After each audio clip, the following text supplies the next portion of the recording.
And we're back by popular demand. Turns out that there are so many legends out there that are grounded in truth, which makes them that much more terrifying. Hey everyone, what's up and welcome back to Most Amazing Top 10. I'm your host, Lindsay Ivan, and today I'm bringing you the top 10 famous urban legends that came to life, part 3. Make sure to check the other 2 parts out if you haven't already. If you have, then go watch them again. I mean, hey, you got a lot of time to kill. Starting off this countdown, we have the dingo ate my baby. This was a popular phrase going around that was even featured in shows like Seinfeld. People would say this as a joke, but it was derived from the urban legends surrounding dingoes stealing babies from their families. As outrageous as it sounds, it's true. On August 17th, 1980, a 9-week-old baby named Azaria Chamberlain was stolen by dingoes while her and her family were on a camping trip.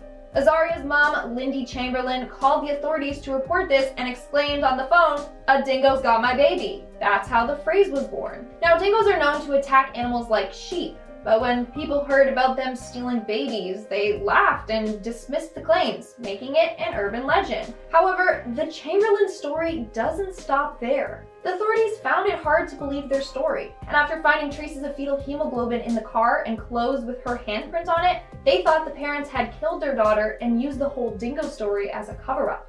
As a result, Lindy was in jail for 3 years. She was finally released when they found Azaria's jacket near some dingo dens. And this isn't the only case of dingoes snatching children. In 2001, 2 dingoes attacked a 9-year-old boy named Clinton Gage. And in 1988, a dingo dragged a 13-month-old girl named Casey Rouse out of her tent. Luckily, her father rescued her.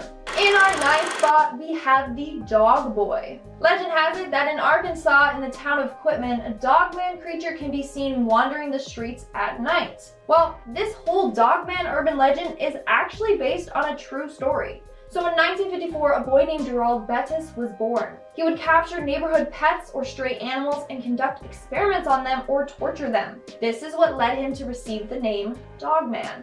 But he was not only abusive to animals. It is said that he killed his father and kept his mother locked away in his house. He was finally arrested for his crimes, and in 1980 he passed away in prison. Although there is no conclusive evidence that his spirit roams the streets, we do know for a fact that Dogman was indeed real. Coming in at number 8, we have the Killer Clowns. So there are tons of scary urban legends surrounding clowns. From the urban legend about the babysitter who was creeped out by a clown statue that turned out to be a real killer, to people creating urban legends to go with Pennywise, saying clowns really do live in the sewers. There are just countless legends. Well, do you all remember back in 2016 when there were tons of reports of evil clowns roaming the streets and chasing people? If you don't remember, well, in August of 2016, clown sightings were reported in the US, Canada, Australia, and other places around the world. Some of these clowns would just leap out of bushes to scare children, whereas others would chase people holding weapons. Residents of Greenville, South Carolina reported that a clown was spotted in the woods trying to lure children into the woods. Some even reported clowns standing outside of their windows looking in. Yikes. But that's definitely a story we'll be telling our kids. Like, when we were alive, we had killer clowns roaming our streets. Creepy, but this urban legend came true. In our 7th spot, we have the Underwater City. The lost city of Atlantis is a well-known urban legend surrounding a city that lays at the bottom of the sea somewhere. Turns out, there are actual places that have been entirely submerged underwater. In the 1940s, an entire town of Georgia was purposely flooded with water to build what is now known as Lake Lanier. Don't worry, the residents were evacuated first, but the entire community still remains completely submerged underwater. Honestly, it's kind of cool. I would love to go scuba diving there and explore it. So in a way, it is a version of Atlantis. Coming in at number 6, we have the Balloon Flyer. It's a bird. It's a plane. Nope, it's just your neighbor flying high in the sky with some balloons. I mean, people can't really fly by strapping themselves with balloons, right? It's just a big old urban legend that you can fly with helium balloons. Well, there's one man that managed to do this. And I'm not talking about the old man from the movie Up. In 1982, a man named Larry Walters strapped 45 weather balloons to a lawn chair.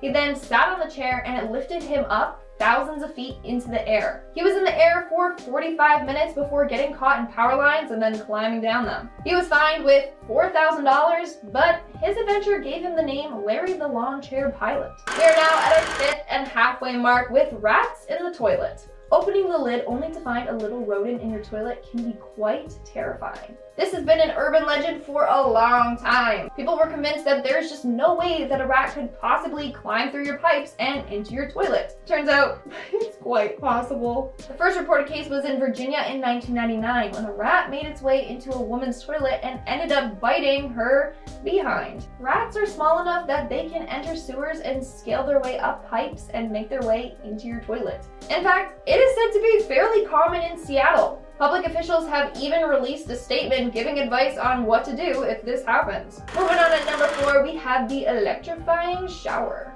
This is somewhat of an old wives' tale as well as an urban legend. It is said that you should never take a shower during a thunderstorm because you might get electrocuted. Yeah, right, that doesn't sound plausible. Well, turns out it can happen. If you're touching something connected to plumbing, wiring, or other electrical conductors and your house is struck by lightning, then it can quite possibly electrocute you. That means if you're having a shower and lightning strikes, its current can travel through your pipes and water and can shock you. In fact, this happened to a man in Brisbane. In February of 2018, this man was taking a shower during a thunderstorm when he was electrocuted. He was later hospitalized but had no life-threatening injuries, only a sharp pain in his leg. Making our way down the list, number 3, we have the witch's curse. So this urban legend takes place in Bucksport, Maine, and surrounds the tombstone of a man named Colonel Jonathan Buck.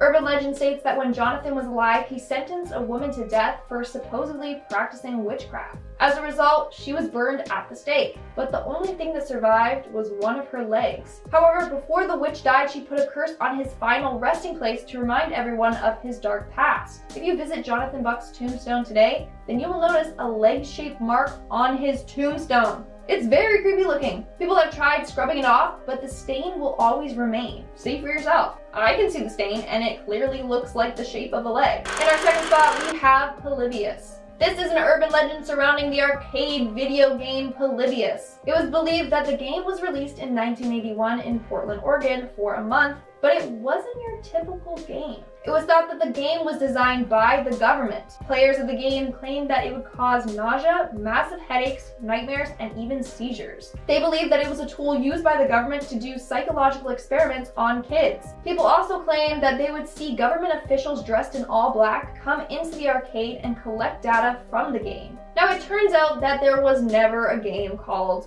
POLYBIUS, but some of the other information checks out. Got a little twisted. Let me explain. 3 children did become sick playing games in an arcade in Portland. Michael Lopez got a migraine, Brian Morrow tried to beat a world record and fell ill, and a teen named Jeff Daly died from a heart attack after trying to get a world record. Now, what about the men in black?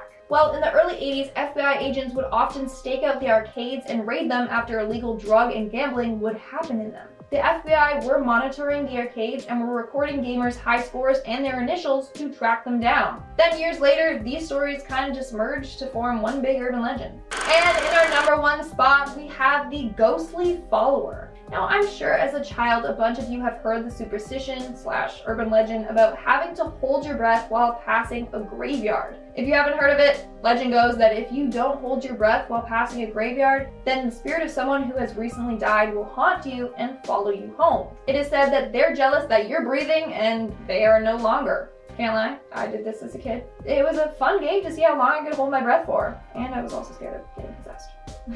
Turns out this legend might be true. A mother shared a story saying that her son named Bryce would always hold his breath while passing a cemetery. She claims that it was becoming a really bad habit and she didn't want him carrying it with him when he got older. When she finally got him to stop, paranormal things started happening around her house that led her to believe that a ghost followed them home. She would hear eerie voices, doors would open and close by themselves, and she often felt a dark presence lurking in her son's room. Then one night, Bryce woke up crying, claiming that he felt someone choking him in his sleep. Eventually, they got their house cleansed, and they haven't been bothered since. But could it really be that a ghost latched onto Bryce because he didn't hold his breath? Who knows? And that's all for today's video. Let's move on to our comment shout-out portion. I'll be shouting out more comments for my video, Top 10 Famous Urban Legends That Came to Life Part 2. Ayla the Vampire commented, honestly, we all need some creepy stuff to take our mind off of how crazy the world is right now. I'm just glad that I can provide you with that creepy stuff, so thank you, and keep watching our videos. Clay Tallman commented, there was an urban legend of the greatest YouTuber was to come around 2020. I didn't believe it until your first video, Lindsay. Can I get a shout out? Aw, Clay, that's so sweet. Greatest YouTuber, wow, Clay. Here's your shout out. Make me smile. Ivan Redondo commented, hey, my name is Ivan too. Hey Ivan, it's Lindsay Ivan. How you doing? And that's all the comments I'm shouting out for today. Make sure to comment something down below for a chance to be featured in my next comment shout out. And as always, don't forget to give this video a big thumbs up and subscribe to Most Amazing Top 10 for more amazing videos. I've been your host, Lindsay Ivan, and I'll see you when I see you.